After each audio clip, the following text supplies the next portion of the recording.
1 Kings chapter 10. When the queen of Sheba heard about the fame of Solomon and his relationship to the Lord, she came to test Solomon with hard questions. Arriving at Jerusalem with a very great caravan, with camels carrying spices, large quantities of gold and precious stones, she came to Solomon and talked with him about all that she had on her mind. Solomon answered all her questions. Nothing was too hard for the king to explain to her. When the queen of Sheba saw all the wisdom of Solomon and the palace he had built, the food on his table, the seating of his officials, the attending servants in their robes, his cupbearers, and the burnt offerings he made at the temple of the Lord, she was overwhelmed. She said to the king, "The report I heard in my own country about your achievements and your wisdom is true, but I did not believe these things until I came and saw with my own eyes. Indeed, not even half was told to me. In wisdom and wealth you have far exceeded the report I heard. How happy your people must be, how happy your officials, who continually stand before you and hear your wisdom. Praise be to the Lord your God, who has delighted in you and placed you on the throne of Israel. Because of the Lord's eternal love for Israel, he has made you king to maintain justice and righteousness." And she gave the king 120 talents of gold, large quantities of spices, and precious stones. Never again were so many spices brought in as those the queen of Sheba gave to Solomon.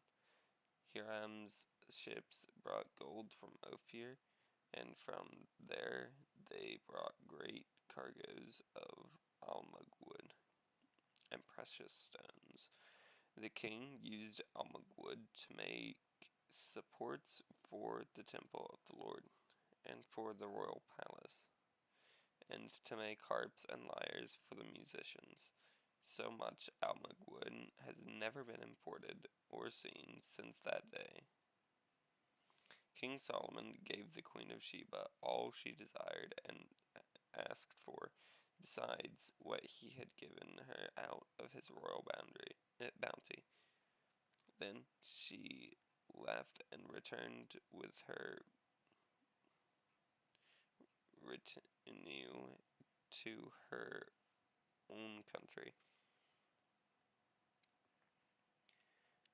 The weight of the gold that Solomon received yearly was 666 talents, not including the revenues from merchants and traders, and from all the Arabian kings and the governors of the territories.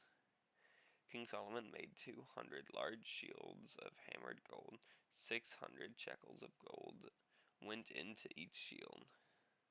He also made 300 small shields of hammered gold, with 3 minas of gold in each shield. The king put them in the palace of the forest of Lebanon.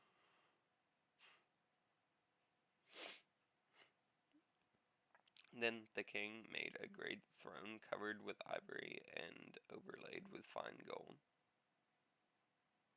The throne had 6 steps, and its back had a rounded top.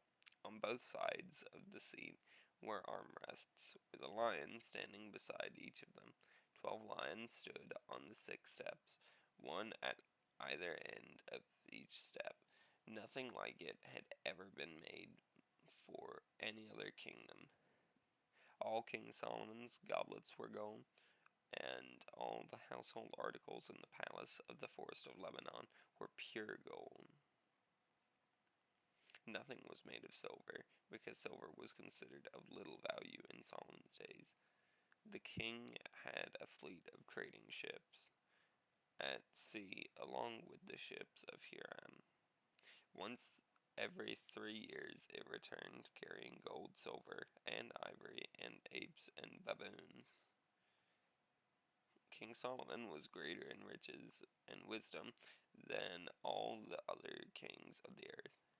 The whole world sought audience with Solomon to hear the wisdom God had put in his heart. Year after year, everyone who came brought a gift, articles of silver and gold, robes, weapons, and spices, and horses and mules. Solomon accumulated chariots and horses. He had 1,400 chariots and 12,000 horses, which he kept in the chariot cities and also with him in Jerusalem. The king made silver as common in Jerusalem as stones, and cedar as plentiful as sycamore fig trees in the foothills. Solomon's horses were imported from Egypt and from Kue. The royal merchants purchased them from Kue at the current price. They imported a chariot from Egypt for 600 shekels of silver and a horse for 150. They also exported them to all the kings of the Hittites and of the Arameans.